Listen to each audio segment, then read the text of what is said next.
Good day and welcome back to another DBZ Dokkan Metal video. In this video we're going to be taking a look at basically how you can beat the Sport Boost stage for DBZ Dokkan Metal. The latest Sport Boost stage for the Nail, well not Nail I should say, the Dende and Piccolo support boost memory. So obviously these missions are a little bit interesting.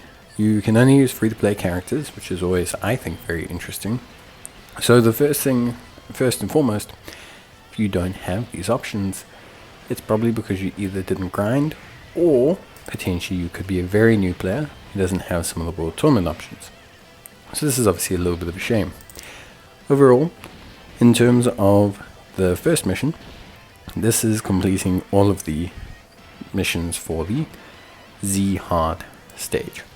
So there's two stages. We have the super stage and the Z Hard stage. Now to beat all the super missions we'll actually be using two different teams, because to complete the GT Heroes mission and the damage mission at the same time is actually quite difficult. So we'll be using two different teams to be able to take on that mission. The missions for the Z Hard stage are not so bad. So you have a couple things to be aware of. Firstly, your mission to use Worthy Rivals category units should be fairly simple and consistent. You'll complete this by having 4 in your team. They also have a damage boost, so it's ideal to use a full team anyway. Then, on top of that, we have missions to complete it with only super attacks.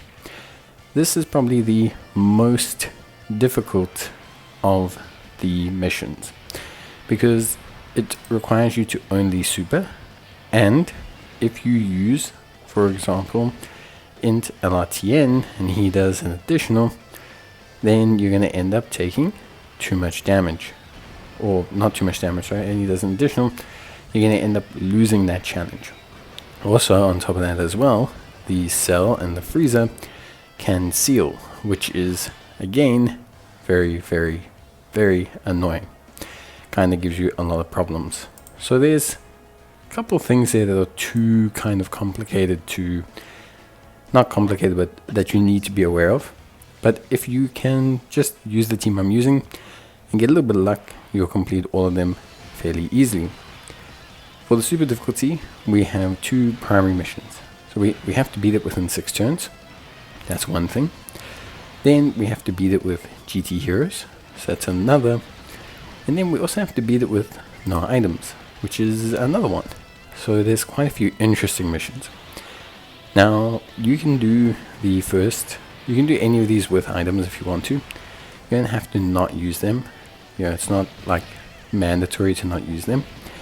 But the non-item challenge is easiest done with the damage team. So rather use the damage team and use no items, and then just redo it with the items to hit the damage kind of facilities. That's really what I would say, but it's going to be entirely up to you. I did the GT Heroes challenge without items, because for me it was possible, and I just kind of wanted to showcase that it was possible and that you could do it. That's really what I kind of wanted to prove. So GT Heroes one is a little bit challenging. You can use 4 GT Heroes category units. I suggest using the Tech Ala Goku. You can use him as a tank alongside the AGL, Shiatsu, and Tien, and they will do a pretty good job overall. Then on the other rotation, you can have the Strength Android 18 and the World Tournament Junior Duo. And the important thing is getting past the first round. You won't complete the 6-turn challenge, chances are, but if you kind of push on, it's really good, because you can get some really nice things, like the second stage against Strength Goku. You've got a lot of type advantage, which tends to make things a lot easier. But yeah, basically it's pretty much, obviously entirely up to you.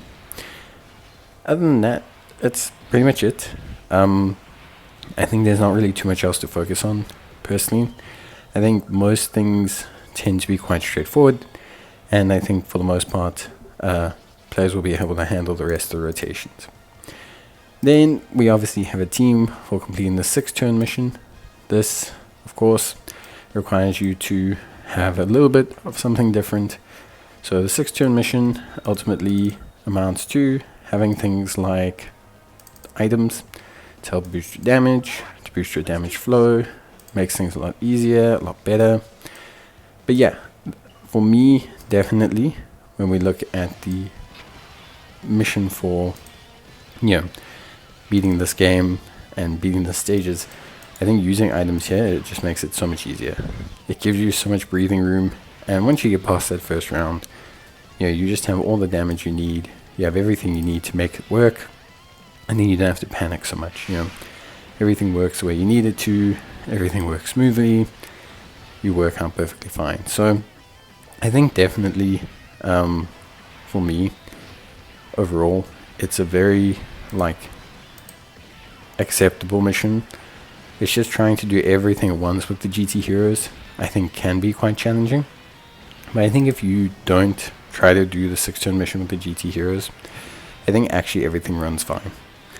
I think everything runs more than fine then, and you're good to go, and everything smooth and clear and easy. I think it's when you try to use all of these things together, that's where you tend to have some issues, at least overall. But yeah, that's pretty much it from it. That's pretty much it from me. I hope these teams have helped you out. I will put some timestamps at the bottom so that players can take a look, figure things out, give things a try, see how they go. And yeah, that's basically it from me. So if you have any other questions or queries, you can obviously let me know in the comments. I will gladly be here to assist you. But as always, that's it from me. Take care, stay safe, and thanks for watching. See you guys in the next video. Bye.